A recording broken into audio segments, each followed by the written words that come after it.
نحمده ونصلي على رسوله الكريم اما بعد فاعوذ بالله من الشيطان الرجيم بسم الله الرحمن الرحيم رب اشرح لي صدري ويسر لي امري واحلل عقدة من لساني يفقهوا قولي وَكَمْ أَهْلَكْنَا مِنْ قَرْيَةٍ بَطِرَتْ مَعِیشَتَهَا، اور کتنی ہی بستیاں ایسی ہیں جن کی معیشت بہت اترانے لگی تو ان کو ہم نے ہلاک کر دیا۔ اہل مکہ ہوش میں آؤ، تم معیشت کی وجہ سے ڈرتے ہو کہ وہ تمہاری چلی جائے گی، دنیاوی مفادات چلے جائیں گے۔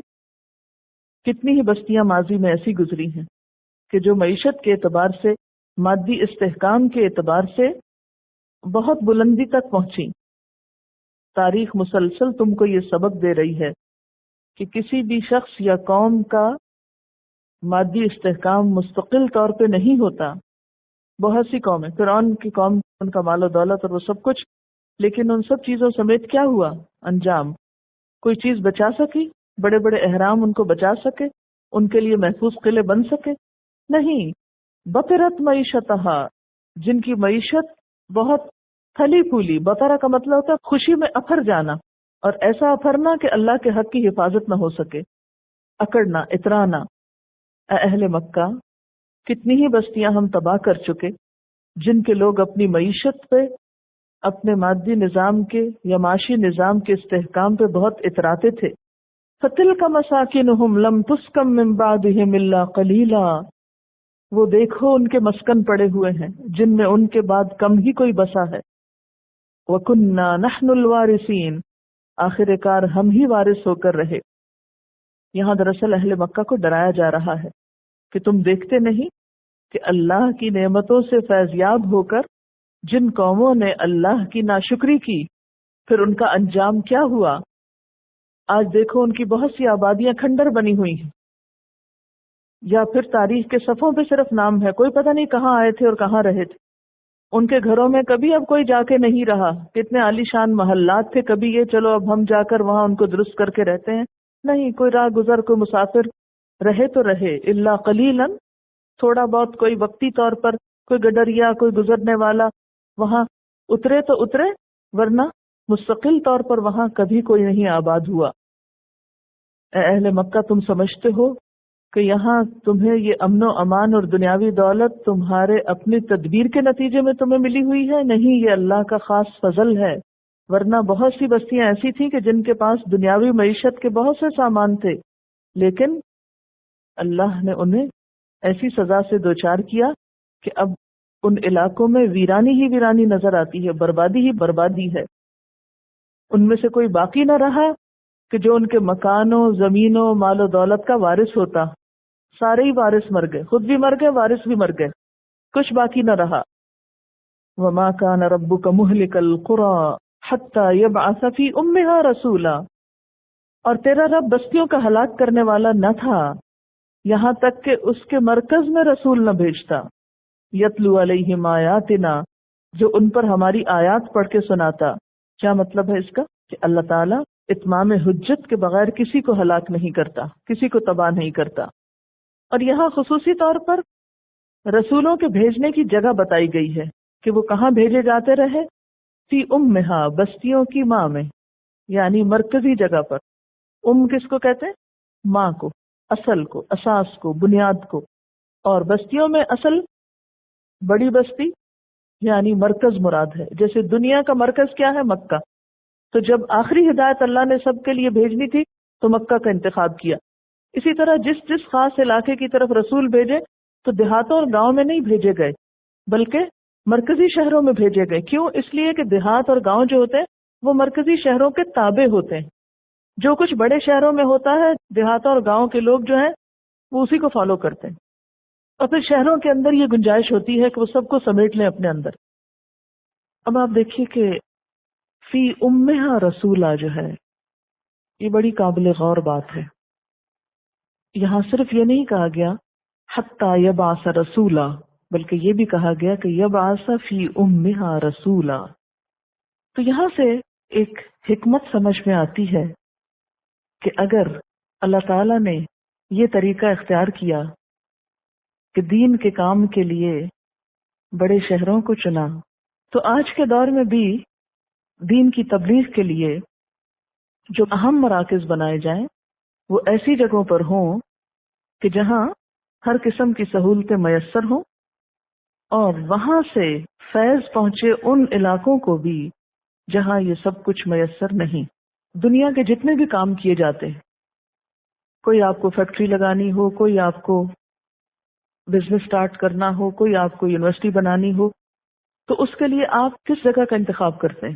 جہاں ریسورسز ہوتے ہیں، جہاں فیسلٹیز ہوتی ہیں، جہاں لوگ موجود ہوں کہ جو اس کام کو کر سکیں۔ یعنی کرنے کو تو دور دراز کے جنگل جو ہیں وہ بہت اچھی جگہ ہیں، بہت پرسکون جگہ ہیں، پکنک پوائنٹس ہیں، لیکن ایسی جگہوں پر پھر آپ صرف ریلیکس کر سکتے ہیں، آرام فرما سکتے ہیں، وہاں پر تیز رفتار کام نہیں ہو سکتے۔ تو یہاں اللہ تعالیٰ کیا فرما رہے ہیں کہ حتی یبعث فی امہا رسولا، اور اسی لیے ام القری مکہ کو کہا گیا۔ ابھی پیچھے بات گزری نا کہ اولم نمکن لہم حرما آمنا یجبی الیہ ثمرات کل شیء، یعنی اللہ تعالیٰ نے مکہ شہر کو کیا بنایا؟ حرمن آمنن بنایا، اگرچہ وہ ایک بے آب و گیا وادی تھی، لیکن جغرافیائی اعتبار سے اور امن کے اعتبار سے وہ ایک ایسی جگہ تھی کہ جہاں ہر طرف سے قافلے گزرتے تھے۔ مثال کے طور پر آپ دیکھیں کہ روم اور ایران کی پرانی کشمکش تھی، کبھی ایک غالب آتا کبھی دوسرا غالب آتا، یہ دونوں سپر پاورز تھی اپنے وقت کی۔ ان کی کشمکش کی وجہ سے ان کی خوب خوب لڑائیاں ہوتی، ان لڑائیوں کی وجہ سے جو بین الاقوامی تجارت تھی اس کا مرکز مکہ کی طرف منتقل ہو گیا۔ ایسا ہوتا ہے نا کہ جیسے کہ کسی بھی علاقے میں پولیٹیکل سٹیبلٹی نہیں ہوتی تو انویسٹرز کہاں چلے جاتے ہیں؟ اور علاقوں کی طرف رخ کر لیتے ہیں۔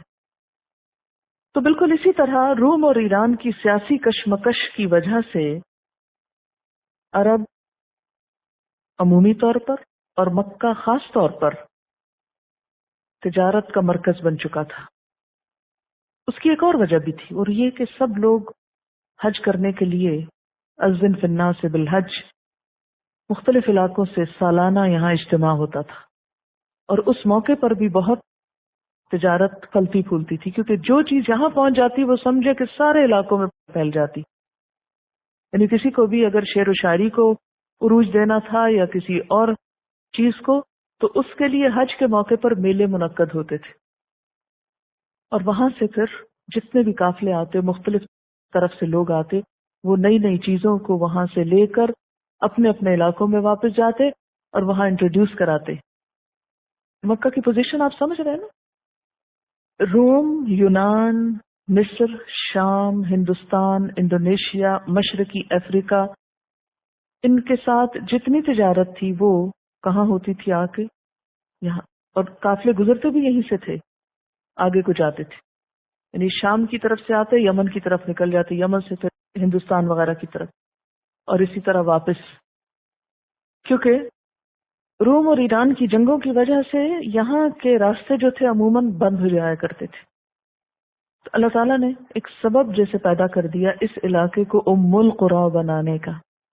اچھا، جب ہر طرح کی تجارت وہاں سے پھیل رہی ہے، شعر و شاعری پھیل رہی ہے، اور باتیں پھیل رہی ہیں، تو جب دین اسلام کا پیغام یہاں پر آیا تو وہ بھی ایک نیچرل طریقے سے انٹروڈیوس ہو گیا حبشہ کی طرف، شام کی طرف، ہر طرف جہاں جہاں سے لوگ آتے جاتے۔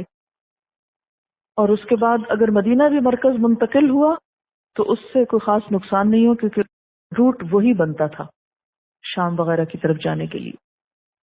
یعنی اللہ تعالیٰ نے جب بھی کسی قوم کی ہدایت کا سامان کیا تو اس کے لیے جہاں لوگوں کا انتخاب کیا وہاں خاص علاقوں کا بھی انتخاب کیا۔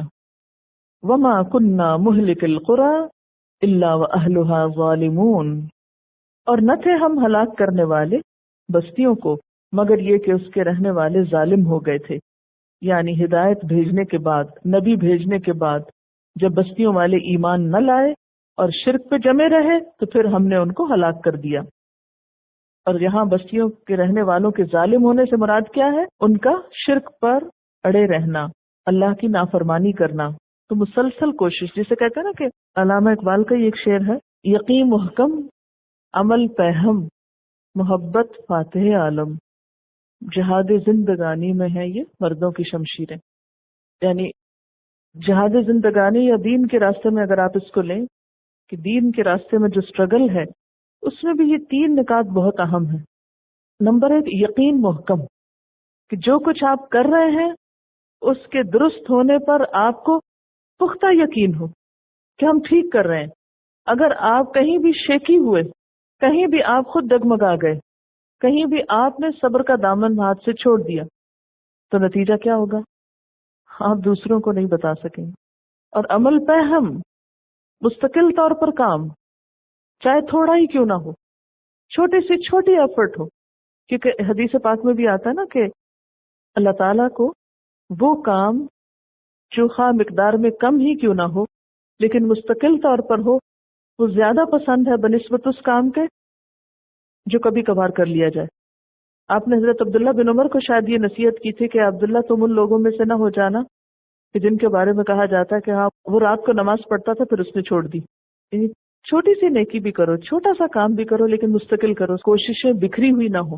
جیسے آپ ایک کھیت اگانا چاہتے ہیں تو دانا بکھیر کے آپ چلے آئیں، نہیں، ترتیب سے ڈالیں گے، وقت پہ پانی لگائیں گے، پھر دیکھ بھال کریں گے، جب جا کر اس سے کوئی پھل نکلے گا یا اس سے کوئی پیداوار آئے گی. جو پانی کنٹینیوسلی گرتا رہتا ہے چاہے وہ ایک قطرہ ہی کیوں نہ ہو، وہ پتھر پہ سوراخ کر دیتا ہے، پتھر گھس جاتے ہیں. آئندہ کے لیے آپ ضرور کچھ اپنی پرائرٹیز طے کیجیے.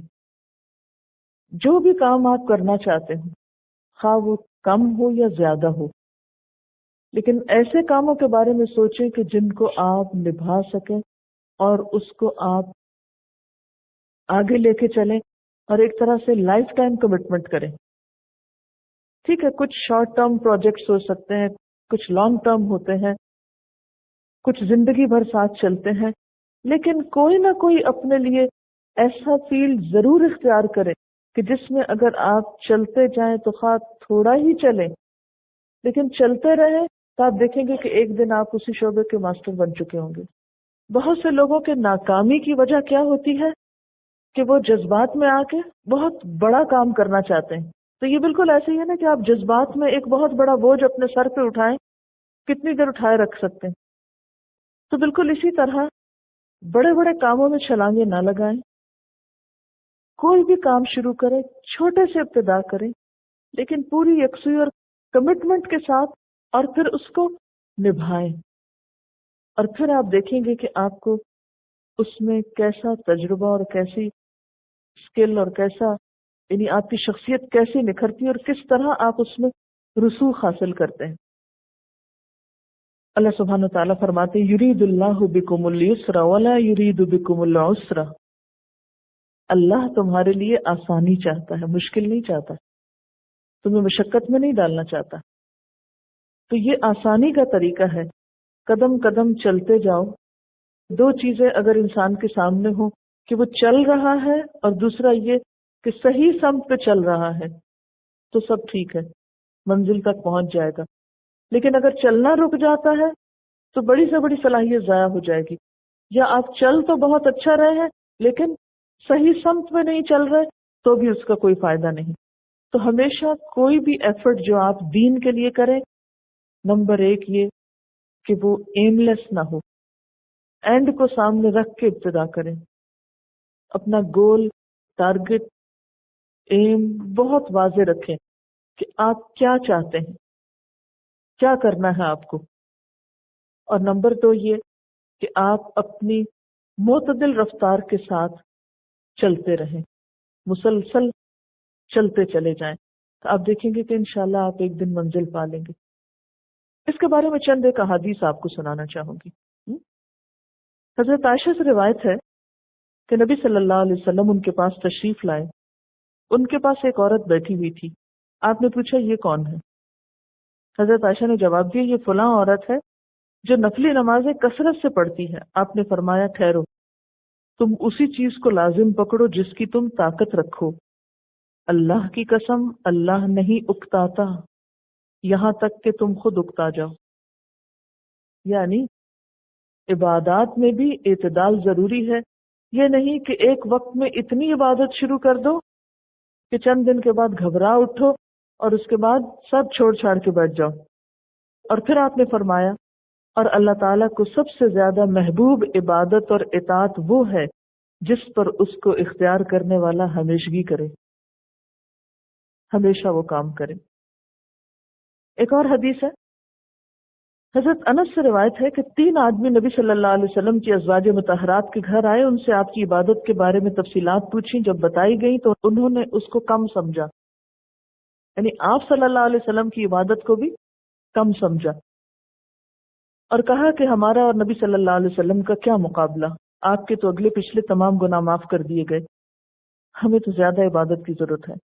چنانچہ ان میں سے ایک نے کہا میں ہمیشہ ساری رات نماز پڑھوں گا، دوسرے نے کہا ہمیشہ روزہ رکھوں گا، کبھی ناغہ نہیں کروں گا، تیسرے نے کہا میں کبھی شادی نہیں کروں گا.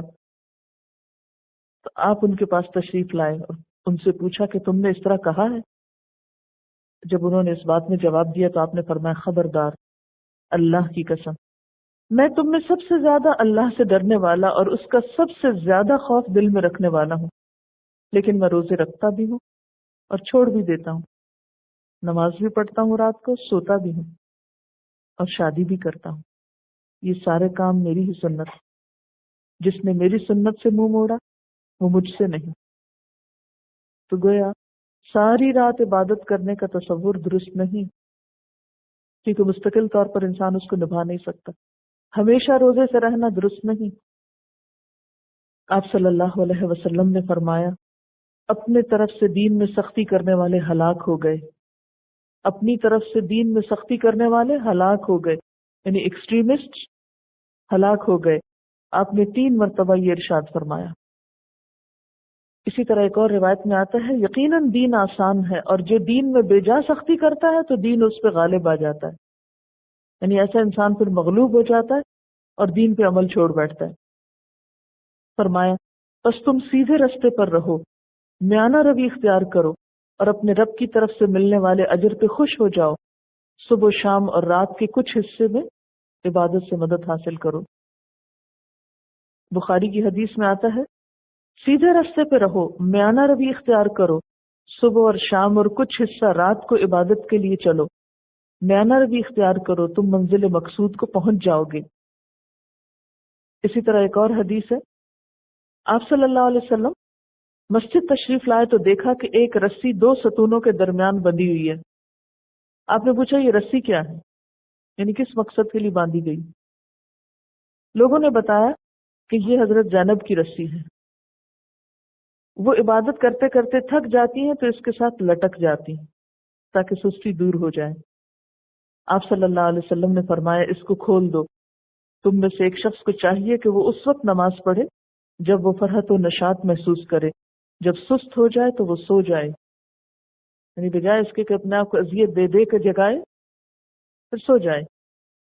حضرت عائشہ سے روایت ہے آپ صلی اللہ علیہ وسلم نے فرمایا جب تم میں سے کسی شخص کو نماز پڑھتے ہوئے اونگ آئے تو اسے چاہیے کہ وہ سو جائے یہاں تک کہ اس کی نیند دور ہو جائے، اس لیے کہ جب وہ اونگتے ہوئے نماز پڑھے گا تو اس کو یہ علم نہیں ہوگا کہ شاید وہ اپنے طور پر مغفرت کی دعا مانگنے لگے یا اپنے حق میں بد دعا کر رہا ہو. یعنی الٹا ہی نہ کچھ، کیونکہ نیند کی حالت میں آپ کہنا کچھ چاہتے ہیں اور ہو کچھ اور جاتا ہے. آپ صلی اللہ علیہ وسلم کی نماز بھی درمیانی ہوتی ہے اور خطبہ بھی درمیانہ ہوتا تھا. بہت لمبی نمازیں نہیں پڑھتے تھے. تنہائی کی نماز لمبی ہوتی تھی آپ کی نفل نماز، لیکن جب لوگوں کو لے کے کھڑے ہوتے تو درمیانی ہوتی. اور درمیانی سے کیا مراد ہے؟ اگر آپ وہ صورتیں یاد رکھیں جو مختلف نمازوں میں آپ پڑھتے تھے تو آپ کی نماز بھی درمیانی ہو جائے گی. درمیانی سے مراد قل هو اللہ پڑھنا ہی نہیں. تو اس سے کیا پتہ چلتا ہے؟ نمبر 1 کام وہ کریں جو آپ کے بس میں ہو. یہ نہیں کہ محض دوسروں کی دیکھا دیکھی، وہ فلاں یہ کرنے جا رہی ہے میں بھی کروں گی، اور وہ آپ کرنے کے قابل نہ ہو. وہ کریں جو آپ کر سکتے ہوں، اور پھر جو کرنے کا کمٹ کریں اس کو نبھائیں. یہ نہیں کہ آپ کمٹ تو کر لیں اور پھر کرنے کا وقت آئے تو بھول جائیں اور لوگ انتظار میں بیٹھے رہیں. اس لیے تھوڑا تھوڑا کر کے آگے بڑھنا چاہیے. اچھا، اس میں پھر یہ مطلب نہیں ہے کہ آپ انڈر ایسٹیمیٹ کرنے لگیں کہ ہم تو کچھ بھی کرنے کے قابل نہیں، اس لیے ہم تو کچھ شروع ہی نہیں کر سکتے، اور کرنا بھی نہیں چاہیے اس لیے کہ ہم کچھ نبھا ہی نہیں سکتے. اس طرح تو پھر آپ کچھ بھی نہیں کر سکتے. اپنے آپ کو ٹیسٹ کیا کریں چھوٹے چھوٹے ٹاسک دے کے.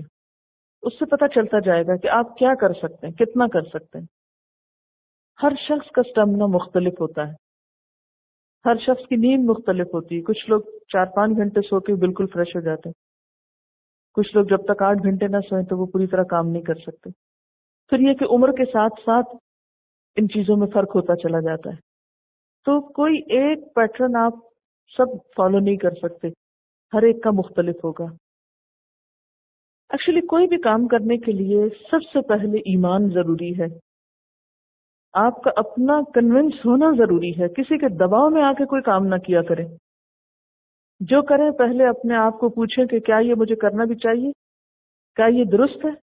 جب تک اس کی درستگی کا یقین نہ ہو جائے، تعین نہ ہو، شروع نہ کریں. یہ نہیں کہ آپ چل پڑے آنکھیں بند کر کے، کسی نے کہا ادھر چلو کا چلتے ہیں، نہیں سوچا کدھر جا رہے ہیں، تھوڑا چلے تو پھر کہا ہے اب یہ کہاں جا رہے ہیں، پھر وہاں سے پلٹے. نہیں، چلنے سے پہلے سوچیں. عقل مندی یہی ہے. وما اوتیتم من شیء فمتاع الحیات الدنیا وزینتها وما عند اللہ خیر وابقا افلا تعقلون.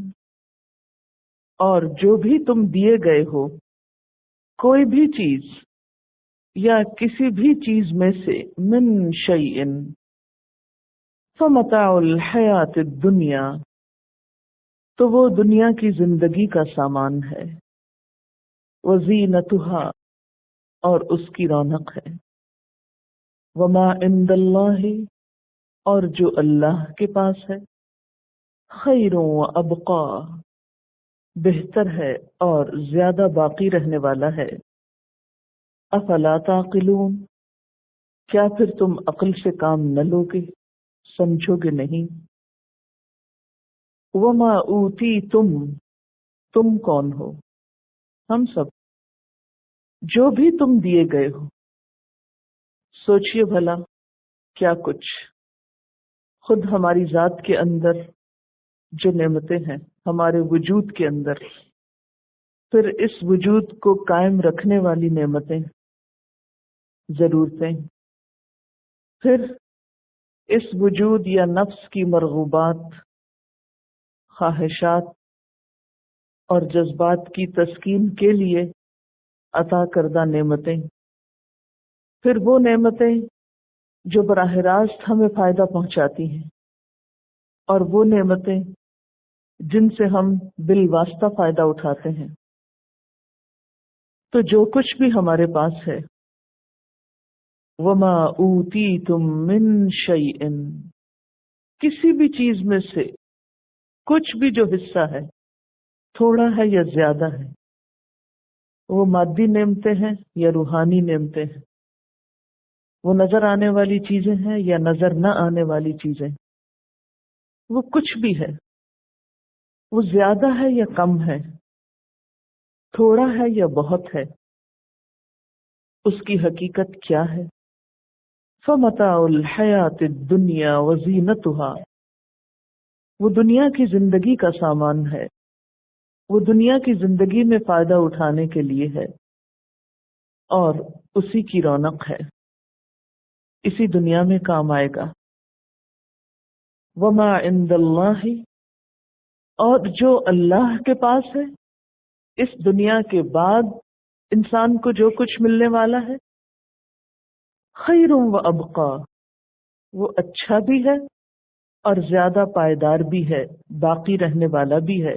تو گویا دو چیزوں میں باہم کمپیریزن کیا جا رہا ہے، آج اور آج ملنے والی نعمتوں میں، اور کل ملنے والی چیزوں میں. آج کیا ہے؟ یہ دنیا. اور کل کیا ہے؟ آخرت اور اس کی جنت۔ آج جو کچھ بھی انسان کے پاس ہے، مال و دولت کی شکل میں یا جاہ و مرتبہ کی شکل میں یا علم و معرفت کی شکل میں، ڈگریوں کی شکل میں، کوئی بھی چیز، وہ سب اس دنیا کے فائدے کے لیے ہے۔ جو شخص ان نعمتوں سے اس دنیا میں فائدہ اٹھاتا ہے اور اس طریقے پہ فائدہ اٹھاتا ہے کہ ان کے ذریعے کل کی آخرت کا سامان بھی تیار کر رہا ہے یا ان سے دوہرا فائدہ اٹھا رہا ہے، وہی شخص عقل مند ہے۔ دو قسم کے لوگ ہوتے ہیں، یا لوگوں کی دو قسمیں ہوتی ہیں۔